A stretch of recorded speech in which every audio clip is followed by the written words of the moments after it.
Greetings, time travelers! And as the train passes by, I welcome you for some more casual, hardcore Minecraft in the Prologue World. The land before the beginning. I'm getting there, though. This is it, guys. I'm very excited about today's episode, because I got to day 100, basically. I mean, in this episode, I'm going to get to day 100. I believe we're on, like, day 97 now. We're on day 97 right now, and it's going to be like 3 more days, and we're going to be there. I made it. I mean, I didn't make it without dying. I did die on day 85. That's why that obelisk is there. And that's, I'm going to actually finish this up today. I got to go back down there, and there's some gates. I want to install gates on either side, and I want to chop down some of these surrounding trees, and perhaps place some stairs leading down to that little grassy patch there. And I got to fight off some pillagers.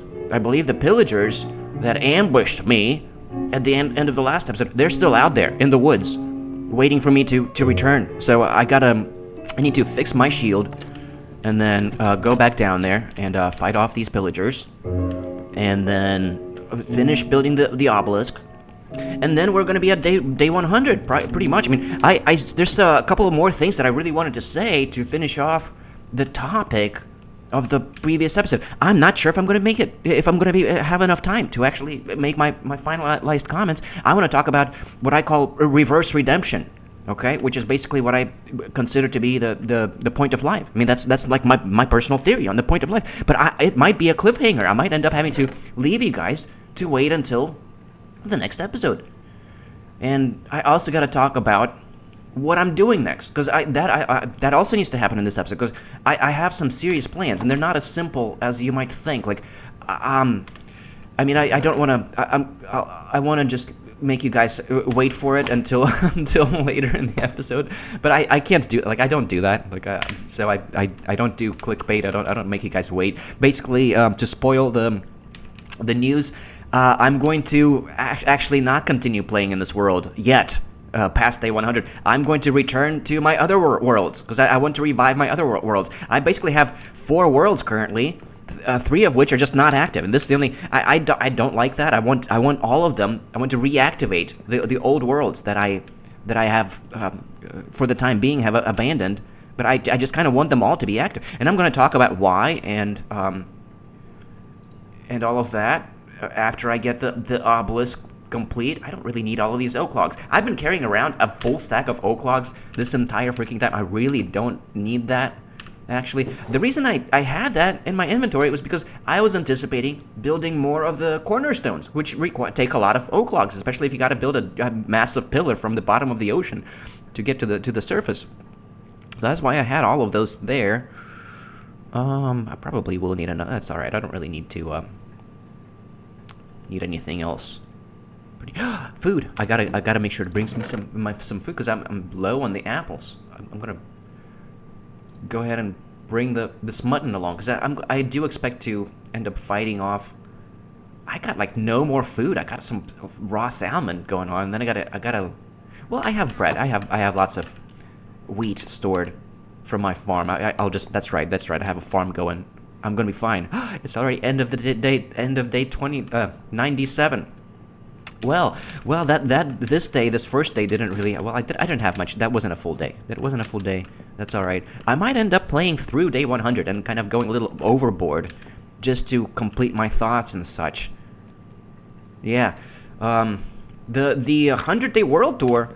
I'm afraid that's not happening yet, because I want to bring all of my worlds, all 4 of my worlds, back up to day 100, and then kind of do 100-day world tours in a row, like have a flurry of world tours where I make a video on each one of those worlds. I mean, I want to return to the Nameless World, because I loved that world. I miss it, and I can't let it go, even though I died in that one, even earlier than I died in this one. In this one, I made it to like day, 86, 85? In the Nameless World, I only got to like, day 63, I think. So, but I already had a house built, and I kind of want to go back to that world, and I want to build a Death Obelisk in that world as well, and then continue playing, and hopefully not die a second time before day 100. And then I want to go back to Mundane World 4, in which I never died yet. I only got to like day 45 though in Mundane World 4. I abandoned that one because I started the house that I was working on. It was just too extravagant for a starter house, and that's kind of this a bit demoralizing when you end up doing that. You start a build it's just too much for the beginning. But I want to return to that and complete that build, and hopefully not die. Maybe, perhaps Mundane World 4 will be the first world that I will actually get to day 100 on camera in hardcore mode. I've done this multiple times off camera. I've made it to day 100 and beyond. I have many off-camera worlds, which are also due for 100-day world tours.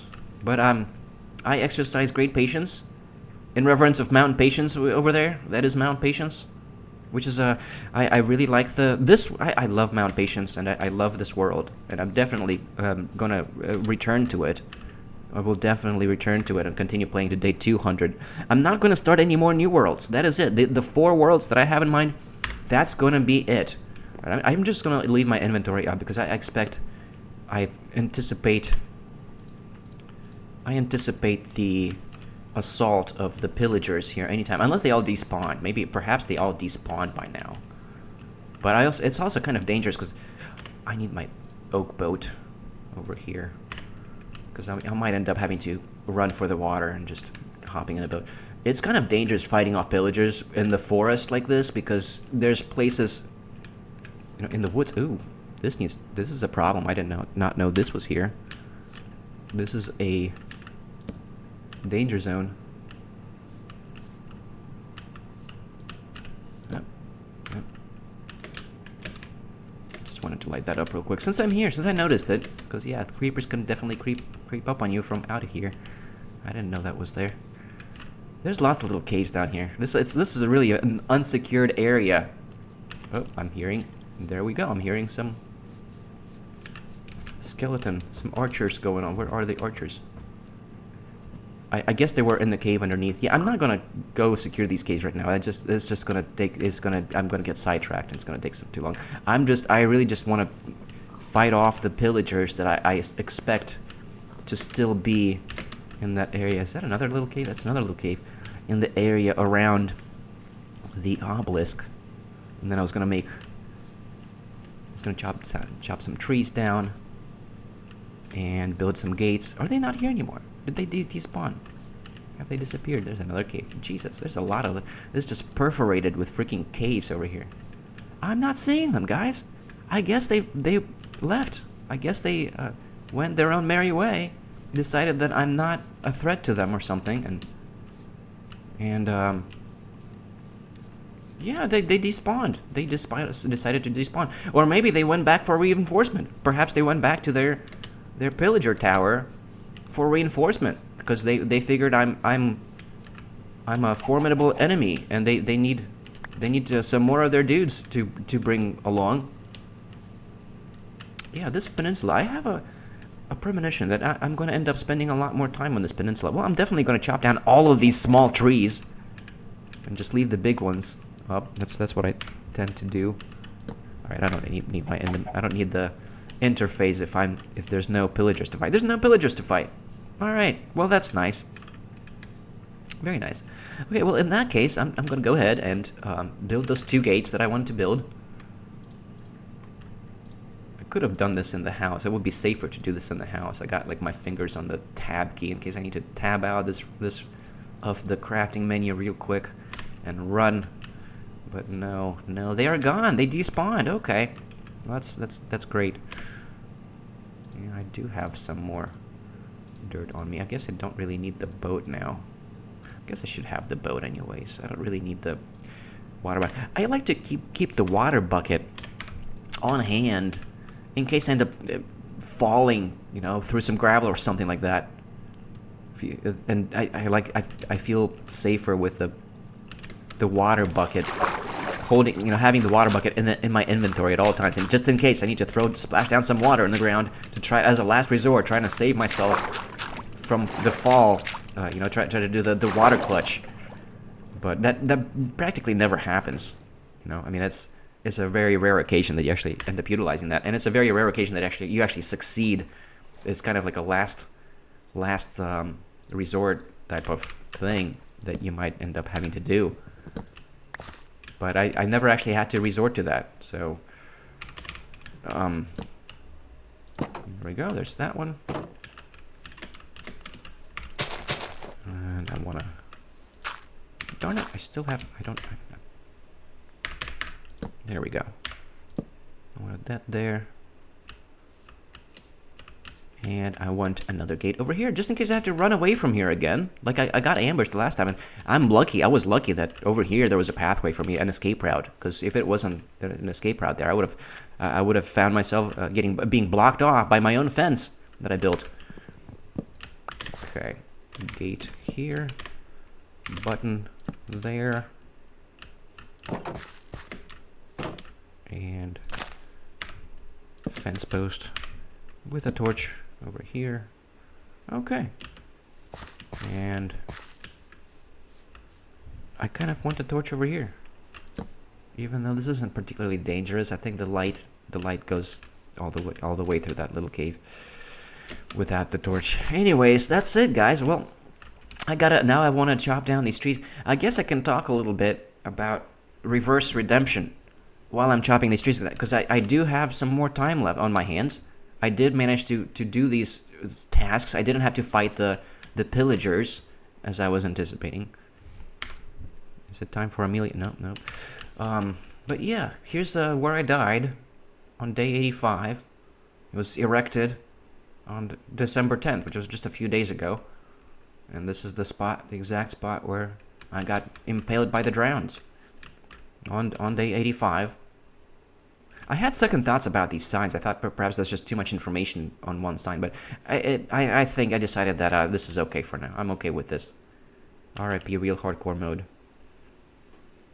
If anything, I kind of want to. Okay. This is what I want to. I want to reverse the. I want to put the date over here. 24 and have day 85. 86. What was it? Darn it, I forget. I think it was day 86. Hold on, I have this written down. Day 85. It was day 85. Day 85. Yeah. There we go. That looks better to me. Very slight, minor detail there, but I'm very compulsive about things like that. I think a lot about the minor details. Way too much. Way more. I spend way more time than is warranted on the small details. But that's kind of my unique little thing, right? So I should be proud of that, right? Yeah. Okay. All right. I'm gonna chop these trees down. Chop these trees down while I still have some daylight, and I guess I'll talk a little bit about reverse redemption. So, which is my theory of the point of life. It's very important. So I'm glad that I do seem to have enough time in this world. I got one more day, right? Well, yeah, perfect. This is just a very lovely ending. Not ending. It's not ending. Okay, this is just a temporary. There's gonna be a temporary pause for the time travelers. For you guys, you're not even gonna notice anything. Because by the time you guys are watching this, you guys are going to be watching this playlist after I already have gone further in this world. And to you guys, it'll seem like nothing has happened, like no time has passed. So to you guys, you guys won't even notice that I ended up playing in other worlds for several months before returning to this one. You guys aren't even going to know that, because you guys are time travelers. So, where is that? I want that back. So yeah, I shouldn't even be concerned about that. It's all good. But, so yeah, this is not over. But this is going to be a very good, I guess, capstone to the first 100 days. Because it is going to be a while. It's going to be, I'll probably not return to this. I'm not sure how soon I'm going to return to this world after this. I would really like to, because I really like this. I'm definitely coming back to this world. I love this world. I love Mount Patience. I love the Prologue World. I love the concept of this world. But I also want to revive the other worlds that I was playing in. Next in line, I want to go back to the Nameless World. Okay, that's going to be the next episode. The next episode is going to be in the Nameless World, and then Mundane World 4, and then I'm going to return to Mundane World 1, in which I was very close to day 100. I was like at 96, and then I'll probably end up playing in Mundane World 1. That's probably going to be February. Probably by the anniversary of my first episode in Mundane World 1, I will be coming back to Mundane World 1, to the OG Mundane World. That's the plan, guys. That's the plan, and I think it's gonna work out lovely. It's gonna be wonderful. I really like this plan, and I am kind of leaving you guys hanging a little bit, waiting for these 100-day world tours that I have promised for a very long time, but they are still to come. They are definitely still to come. I want to do all of them at once. So then I just want to have all 4 worlds. I'm gonna have 4 ongoing series happening, because I don't like it that I have lots of episodes of worlds that appear to just be abandoned. I want to return to them so that there's reason to watch through all of those playlists still, because they're not abandoned. I'm not through with them yet, right? So that's why I'm going to be doing that. Okay, Reverse Redemption. This is it. My last day. I got to talk about Reverse Redemption. So in the last episode, I kind of left you guys on a bit of a cliffhanger, talking about. I was talking about how my beef with religion and the reason I built an obelisk instead of the cross, right? Which is the problem of evil and the problem of suffering, which is it strikes me as very odd that God isn't trying to help us out more in our struggles. Like even it seems just to it seems strange to me that even if it's priceless lessons that we're learning, it still feels unethical to force people through a life of what's the word of inescapable suffering, just to learn those life lessons. And it's strange to me that you need the experience of lots of people, that you can't just, like, why can't God just show us the experience of previous people that have already experienced the suffering and have already done that work? Why is there such a need for more of it? So that's strange to me. So, but I left you guys with a cliffhanger of, well, if that's the case, then why did God, if God is just this evil, obscenely masochistic tyrant, why do we have a sense of good conscience at all? Why did he give us a sense of good conscience to begin with, if he's so tyrannical? Why do we have it? So there's two possibilities here that I can think of. There's probably more than 2 if you think really hard about it. I'm sure there are. To begin with, I can think of 2 possibilities. Why am I hovering around this crafting stone as if I have the impulse to build something? I don't know. I guess I was thinking of combining my axes. No, that's all right. I still have a good axe in my other on 1 in case I get attacked. In case I get ambushed again by some pillagers or whatnot. So yeah, the 2 possibilities that I can think of are that one, he gave us a sense of good conscience to sort of tease us with the possibility of making a good world, of improving the human condition, exercising our good conscience to improve the human condition to where nobody has to suffer anymore, only to take it away from us. He did it just for the masochistic pleasure of having us go through all of that effort and then denying us the end result, and then denying us wrecking us after all, despite all of that. So there's that possibility that he gave us the opportunity to try, because he wanted to just watch us suffer and watch us try to escape our misery in futility, and then just watch our pain as we still fail to.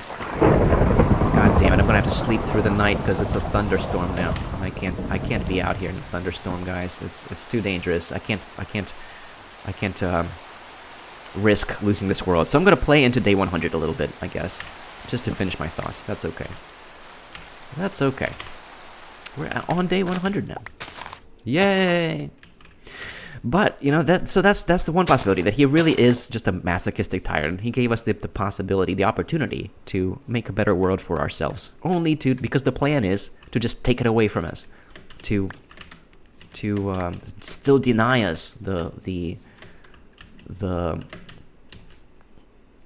pleasure, I guess, the reward, the catharsis of having succeeded in escaping our suffering. Gosh, all of these small trees are going to need to come down at some point. But I'm not going to be able to do all of that for now.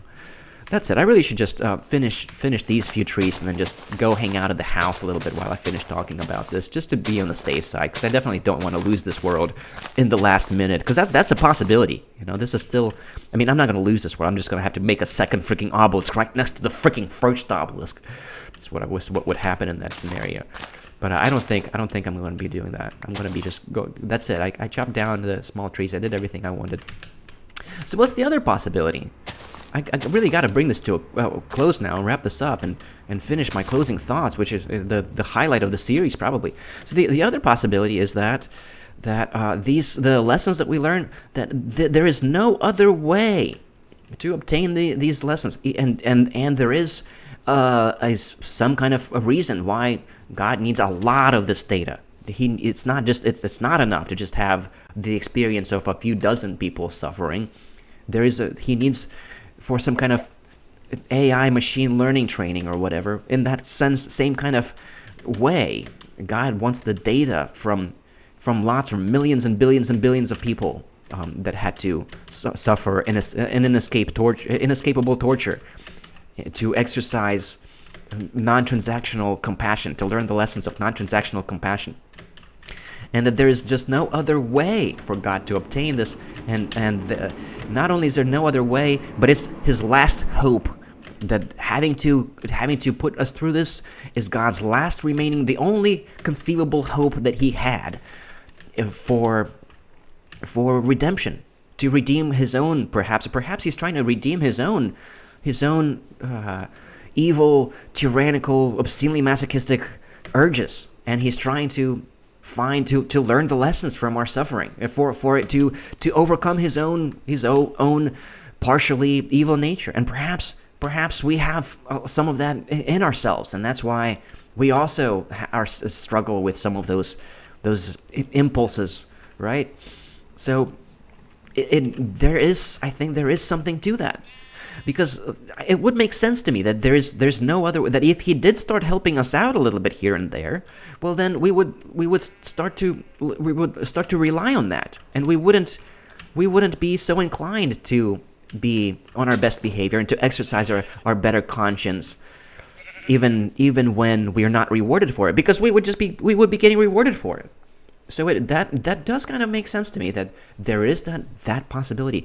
And even though it still feels very unethical, and perhaps it is unethical, but the thing is, if that's the only hope, if this is our only hope for redemption, if this is God's only hope for redemption, for being able to escape the alternative of just being of the future, escape the worst case scenario, the dystopian future of only having hell worlds, in which, perhaps all of the other worlds in which we don't exercise our better conscience, in which we don't have this, if we aren't forced to take advantage of our better conscience, to do our best to make the world a better place, even without the certainty that we're going to be able to succeed, and without being rewarded for it, and perhaps with having to suffer after all, regardless of our efforts.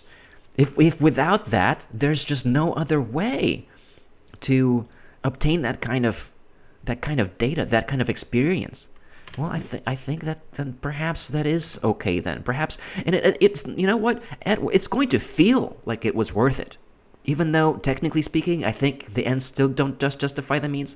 But if that's the only way of avoiding the dystopian nightmare of a tyrannical hell world, then perhaps it is worth it. If that's the only way, right?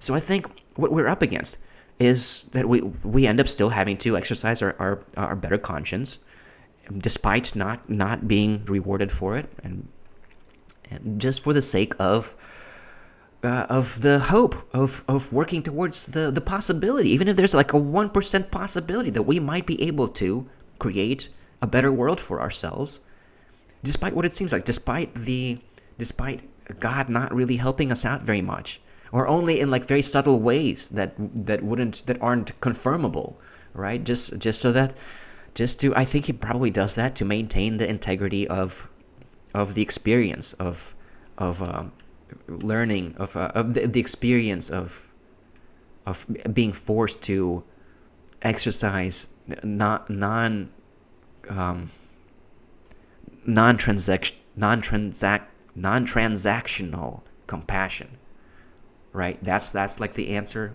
of religion for the problem of evil and the problem of suffering. That's what we're here for.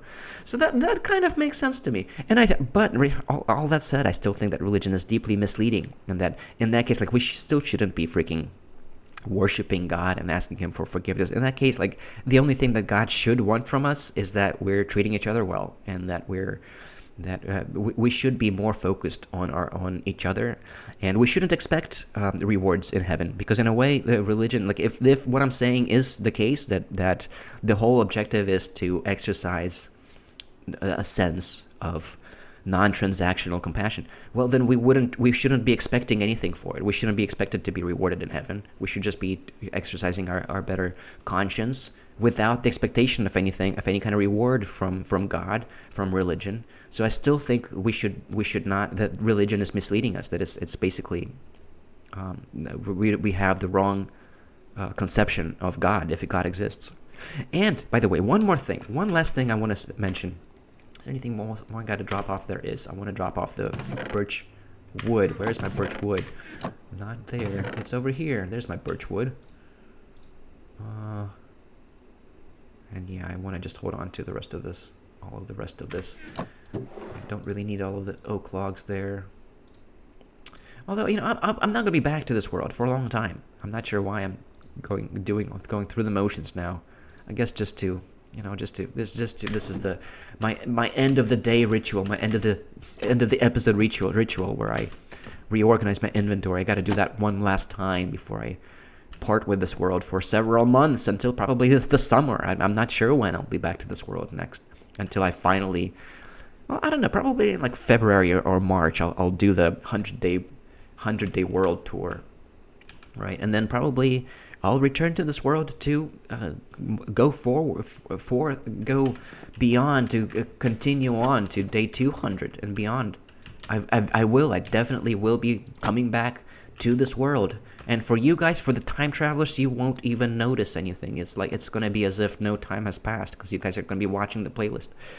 Let me know if that's the case. If you're watching this in distant future, I'm always going to keep the notifications on. I will still continue to get notified about any comments I get, even on very old videos.